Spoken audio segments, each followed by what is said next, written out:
শিশুদের উপরে যে সহিংসতা বা ধর্ষণ এবং তাদেরকে যে হত্যা করা হয় ধর্ষণ করে, এগুলি বিচার করার জন্য এই আদালতে আজকেই প্রেরণ করা হয় এবং আমল গ্রহণ করে আগামী 1/6/26 তারিখে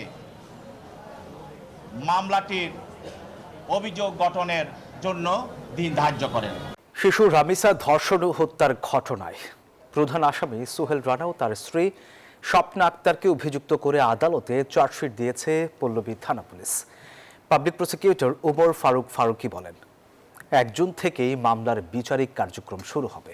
আর এরই মধ্যে শিশু সহিংসতা দমন ট্রাইব্যুনালে মামলা হস্তান্তর করা হয়েছে। দ্রুত বিচার সম্পন্ন করতে এই আদালতের অবকাশকালীন ছুটিও বাতিল করা হয়েছে।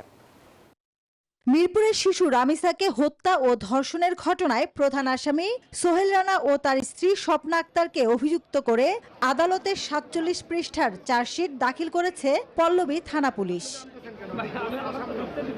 রবিবার বিকালে সিএমএম আদালতে তদন্ত প্রতিবেদন জমা দেন তদন্তকারী কর্মকর্তা ওয়াহিদুজ্জামান ভুইয়া নিপুণ। পরে মামলা মহানগর শিশু সহিংসতা দমন ট্রাইব্যুনালে মাসরুর সালেকিন এর আদালতে হস্তান্তর করা হয়। বিচারক অভিযোগ আমলে নিয়ে অভিযোগ গঠনের তারিখ 1 জুন ধার্য করেছেন।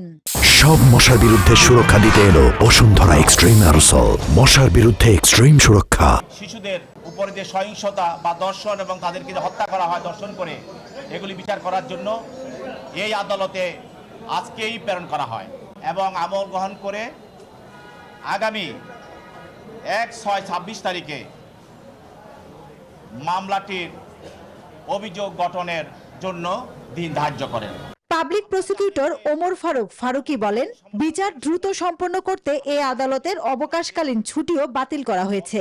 আসামিদের সর্বোচ্চ সাজা প্রত্যাশা করেন তিনি। সোহেল রানা সেই দর্শন করে এবং দর্শনের ফলে তার অন্যবিধ কার্যকলাপের জন্য, যেমন তার হাত গলা কেটে ফেলেছে, তার হাত বিচ্ছিন্ন করে ফেলেছে, তাকে বিভিন্নভাবে ক্ষতবিক্ষত করেছে, যার ফলে তার মৃত্যু হয়েছে। সেই জন্য তার বিরুদ্ধে 9-2 এই ধারার অভিযোগ এবং তার স্ত্রী স্বপ্না আক্তার স্বপ্না খাতুন, সে যেহেতু তাকে এই কর্মের জন্য সহযোগিতা করেছে, তার বিরুদ্ধে এই 30 ধারায় সেখানে সম্পৃক্ত করা হয়েছে। সকালে চিফ মেট্রোপলিটন আদালতে 2 আসামিকে হাজির করা হয়। 19 মে মিরপুরের পল্লবীতে একটি বাসায় রামিসাকে ধর্ষণের পর নৃশংসভাবে হত্যা করা হয়। মাসুদা লাবনী, নিউজ 24, ঢাকা।